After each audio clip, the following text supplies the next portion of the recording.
My partner Jenny has been doing some supply teaching over the last number of months. It's been very interesting to remember how some public service organizations, and indeed some businesses, within the traditional economy actually function. Jenny received a phone call from her agency this morning, bearing in mind she is an experienced, well thought of teacher in both mainstream and also special needs. The following is such a reflection of how not to work with ethical issues in business. A rundown school in South Wales for children with behavioral and criminal difficulties need a semi-permanent teaching assistant. Eventually they turn for help to an agency that places teachers and teaching assistants in local schools. Unable to find a teaching assistant, the school is offered a qualified experienced teacher to fill in and meet the needs of the school. The school's reply is that they will pay her £50 a day and she has to go for one day unpaid to see if she can do the job. Oh, and the school is an hour's drive away and everything quoted is before tax. I have worked in public service too. I spent 15 years as a specialist mental health nurse, which I remember was a career which was badly paid, often surrounded by very negative people, staff and clients, with poor resources. Many of the staff felt disrespected, and the organizations were usually very understaffed, as they could never find sufficient people to fill the vacancies. As you can imagine, when there were difficulties it was easy to notice a blame culture. Jenny reports many of the same characteristics in the schools. When you look at the successful online businesses in the digital economy, precisely the opposite ethical issues in business can be seen. 1.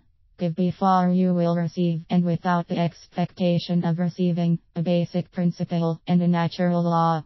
The incredible entrepreneurs always look to give the greatest quality, initially for free and then within the framework that offers significantly higher value than they charge for. Many of the public services seek to demand value and yet give very little back to the people who make their services happen.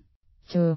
Success leaves clues. As the saying goes, entrepreneurs who are earning multiple 7 figures or more see their roles as building community around them and teaching others how to use positive thought and focus coupled with action to reach success.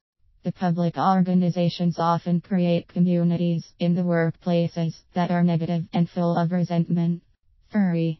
Successful entrepreneurial organizations are committed to massive investment in their communities, intensive teaching and mentorship, and at times, multi-million-dollar marketing platforms to work with. More often than not, this is not true of the public services.